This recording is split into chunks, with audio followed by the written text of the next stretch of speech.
Thank you, Mr. Speaker, and I also thank the Honourable Leader of the Opposition.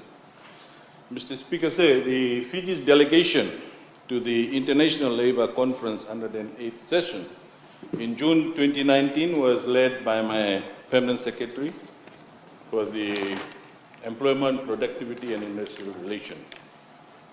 Mr. Speaker, as we value our tripartite partnership as government with employers and workers, this was a matter of extreme importance to Fiji. And as a ministry, it was also important that Fiji was fairly represented and that our standing as international partners at the conference and at the ILO correctly represents the Fiji-first government to working for the rights of workers and addressing issues facing the employers in a fair and a balanced manner. Mr. Speaker, I will briefly highlight the issues that were raised by the Committee on Application of Standards for Fiji in relation to ILO Convention 87. As usual, FTUC's allegation that harassment of trade unionists continues, and it requested the government to respond in detail in this regard.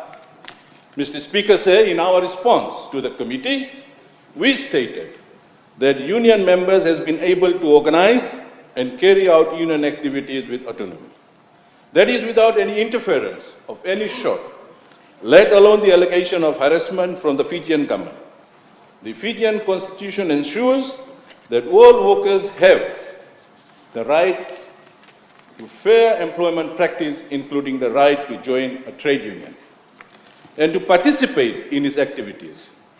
The Fijian constitution also guarantees all workers their right to freedom of association and to let trade unions represent their workers with all the rights as enshrined in Fiji's labor legislation and in the constitution. Mr. Speaker, the committee requested the government to provide detailed information on the manner in which it designated individuals from membership on Employment Relation Advisory Board, that is IRA, and a number of other bodies. My ministry has responded in a timely and proactive manner to meet this request.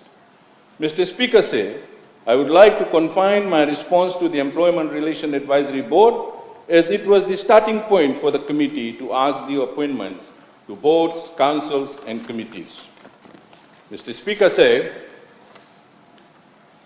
the IRA is established under the Employment Relation Act 2007 and consists of public officers as representatives of government, representatives of employers, and the representatives of workers.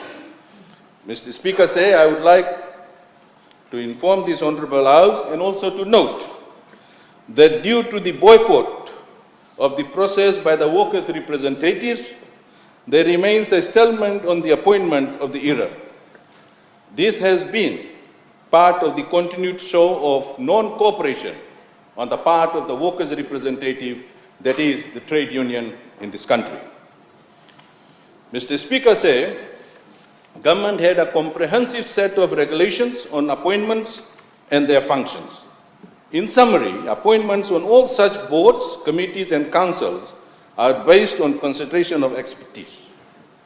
Mr. Speaker, currently, there are only two outstanding matters on which we are working towards implementing, and that includes, one, the review of the labour laws, and two, review of the list of essential services and industries, whereby ILO will facilitate the workshop for the social partners. Mr. Speaker, the Fijian government will be reporting to the ILO governing body in November 2019 on the progress of the two remaining matters. Mr. Speaker, this is the plan that we have in place, and for the information of this Honourable House, I would like to state that we are calling the IRAB meeting at the end of this month, and ILO have agreed to assist the government, basically the tripartite partners, of sending a technical assistance to facilitate the essential service, the workshop that we have, the ILO have asked for us. With this comment, I thank you, Mr. Speaker. I thank the Honourable Minister.